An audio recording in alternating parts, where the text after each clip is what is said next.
पुराने ज़माने की बात है। किसी गांव में एक लकड़हारा रहता था।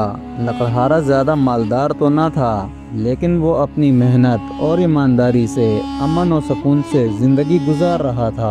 वो सुबह सवेरे जंगल जाता, लकड़ियाँ काट कर इन्हें बाजार में बेच देता और यूं अपना गुजर बसर करता। लकड़हारे की ज़िंदगी सादा लेकिन खुशगवार थी।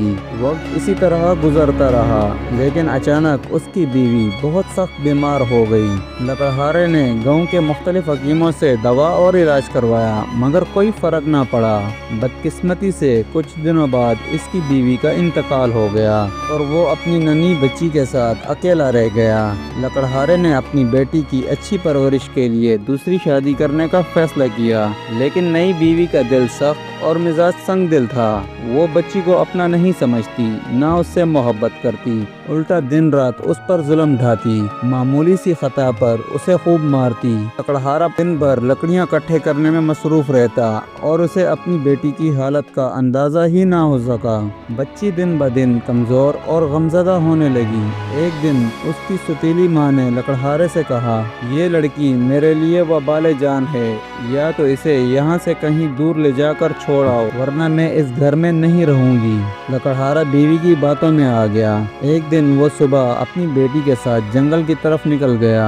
उसकी बेटी ये समझी कि शायद मेरा बाप मुझे सैर के लिए ले जा रहा है, मगर जब वो जंगल के बीच में पहुंचे तो लकड़हारे ने उससे कहा, तुम यहाँ लकड़ियाँ इकट्ठी करो, मैं अभी आता हूँ। बच्ची लकड़ियाँ चुनने में मसरूफ हो गई और जब पलट कर देखा तो लकड़हारा गायब था। वो अकेली जंगल में रह गई। डरी सहमी रोती रोती जंगल में भटकती रही। वहाँ उसकी नज़र एक पुरानी बोसीदा झोंपड़ी पर पड़ी। झोंपड़ी के अंदर एक बुढ़िया रहती थी। उसने बच्ची को देखा और प्यार से पूछा, बेटा तुम यहाँ क्या कर रही हो? तो बच्ची ने सारी कहानी सुना दी। कहानी सुनकर बुढ़िया का दिल पिघल गया। बुढ़िया ने कहा, बेटी घबराओ नहीं, मैं तुम्हारी माँ की जगह हूँ। ये झोंपड़ा तुम्हारा भी घर है।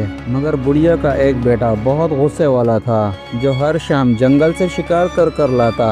जब वो शिकार से वापस आया तो उसने बच्ची को देखा और बोला, माँ ये कौन है? मैं इसे अपने साथ नहीं रख सकता। बुढ़िया ने डांटा और खबरदार किया, ये मेरी बेटी है, अगर तुम्हें मेरा साथ चाहिए तो इसे अपनी बहन समझो। लड़का मजबूरन चुप हो गया और यूं बच्ची बुढ़िया के साथ रहने लगी। कुछ साल गुजरे और किस्मत ने एक नया मोड़ लिया। एक दिन ऐसा हुआ कि शिकार के शौक में बादशाह जंगल के अंदरूनी हिस्से तक आ निकला। घने दरख्तों के बीच एक छोटी सी झोंपड़ी ने उसकी तवज्जो अपनी तरफ खींच ली। बादशाह ने घोड़े को लगाम दी और बुढ़िया के दरवाजे पर दस्तक दी।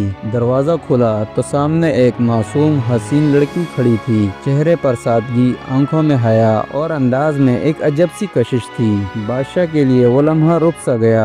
इतने में बुढ़िया दरवाजे पर आ गई और बादशाह को झुककर सलाम किया। बादशाह ने पूछा, ये बच्ची कौन है? तो बुढ़िया ने जवाब दिया, ये मेरी बेटी है और बरसों से यहाँ मेरे साथ है। इसके माँ बाप ने बेसहारा छोड़ दिया था। इस बच्ची को मैंने पाला है और अब ये मेरी बेटी है। बादशाह ने लड़की की तरफ गौर से देखा और दिल ही दिल में कहने लगा, ऐसी मासूम और नेक सूरत लड़की अगर मेरी जिंदगी का हिस्सा बन जाए तो मेरा महल जन्नत बन जाएगा। चंद दिन बाद बादशाह ने बकायदा बुढ़िया से रिश्ता मांगा। बुढ़िया ने खुशी खुशी हाँ कर दी। यूं जंगल की उस यतीम बच्ची की तकदीर बदल गई। वो इज्जत और वकार के साथ बादशाह के महल में मलका बनकर दाखिल हुई, जिसे सौतेली माँ ने ठुकरा दिया था। तकदीर के लिखे से इज्जत और रुतबे का बुलंद मकाम पर जा पहुंची। ये किस्सा हमें सिखाता है, सब्र और मासूमियत कभी रहेगा नहीं जाती। दोस्तों, अगर आपको हमारी ये स्टोरी पसंद आई हो तो हमारे चैनल मॉरल स्टोरी को सब्सक्राइब करें, लाइक करें, शेयर करें और बेल आइकन दबाना ना भूलें, ताकि मजीद आने वाली वीडियोस आप तक जल्द से जल्द पहुंचती रहें।